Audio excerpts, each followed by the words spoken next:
विधानसभा निवडणुकीसाठीचं मतदान बुधवारी 20 नोव्हेंबर रोजी पार पडलं. हा दिवस मोठ्या उत्साहाचा तसेच अनेक धामधुमीच्या घटनांनी भरलेला ठरला. राज्यात अंदाजे सरासरी 65% मतदान झाल्याचं निवडणूक आयोगाकडून सांगण्यात आलं.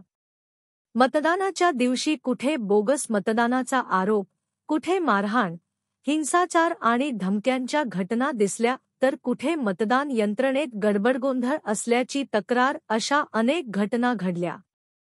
अत्यंत स्पर्धात्मक वळणावर असलेल्या या राजकीय लढतींसाठी 288 जागांसाठी 4136 उमेदवार रिंगणात आहेत. अनेक ठिकाणी महायुती विरुद्ध महाविकास आघाडी या दोन प्रमुख आघाड्या एकमेकांशी भिडणार आहेत. दरम्यान राज्यात मतदान संपल्यानंतर एक्झिट पोल समोर आले आहेत. बहुतांश सर्व्हेमध्ये महायुतीचे सरकार बनणार असल्याचा दावा केला जात आहे. राज्यात बहुमताचा आकडा 145 इतका आहे. निवडणुकीचा निकाल 23 नोव्हेंबरला जाहीर होईल. मात्र निकालापूर्वी चर्चा सुरू होते ती विविध संस्था आणि वृत्तवाहिन्यांकडून प्रसिद्ध होणाऱ्या एक्झिट पोल्सची. राज्यातील 288 विधानसभा मतदारसंघ आहेत. त्यामुळे राज्यात बहुमत मिळवण्यासाठी किंवा सत्ता स्थापन करण्यासाठी 145 जागांची आवश्यकता आहे. निवडणूक आयोगानं दिलेल्या माहितीनुसार महाराष्ट्रातील विधानसभा निवडणुकीसाठी संध्याकाळी 5 वाजेपर्यंत 58.22% मतदान झालं आहे. एक्झिट पोल हे वेगवेगळ्या संस्थांनी केलेले सर्वेक्षण असतात. यातून कोणताही अंतिम निष्कर्ष काढला जाऊ शकत नाही. या निवडणुकीबाबत एक्झिट पोल्सचा काय अंदाज आहे? मॅट्राइज सर्व्हेनी सांगितले की भाजप आणि मित्रपक्षांना 150 ते 170 जागा मिळतील. तर काँग्रेस आणि मित्रपक्ष मविया ला 110 ते 130 जागा मिळू शकतात. इतरांना 8 ते 10 जागा मिळतील. पीपल्स पल्सने महायुतीला 182 तर महाविकास आघाडीला 97 जागा सांगितल्या आहेत.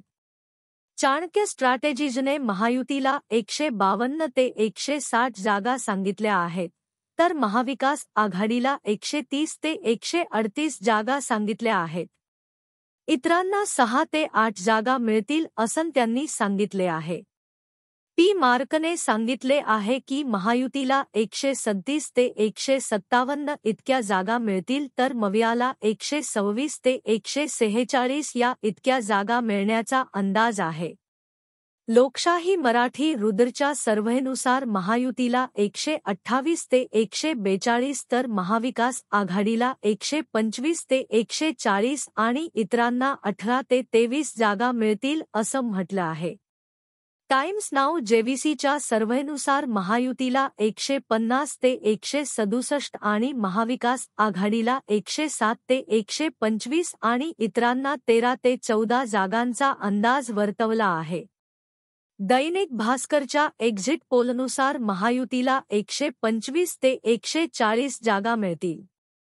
महाविकास आघाडीला 135 ते 150 जागांवर विजय मिळेल. तर इतरांना 20 ते 25 जागांवर विजय मिळण्याचा अंदाज व्यक्त करण्यात आला आहे. पोल डायरीच्या अंदाजानुसार महायुतीला 122 ते 186 जागा मिळतील. तर महाविकास आघाडीला 69 ते 121 जागांवर विजय मिळेल. त्या व्यतिरिक्त इतरांना 12 ते 29 जागा मिळण्याचा अंदाज आहे. हा होता महाराष्ट्र विधानसभा निवडणुकीचा एक्झिट पोल. तुमचे मत कॉमेंट्समध्ये नक्की कळवा. व्हिडिओ आवडल्यास लाईक करा व चॅनलवर नवीन असाल तर पॉलिटिकल कट्टा यूट्यूब चॅनलला सबस्क्राईब करा. धन्यवाद.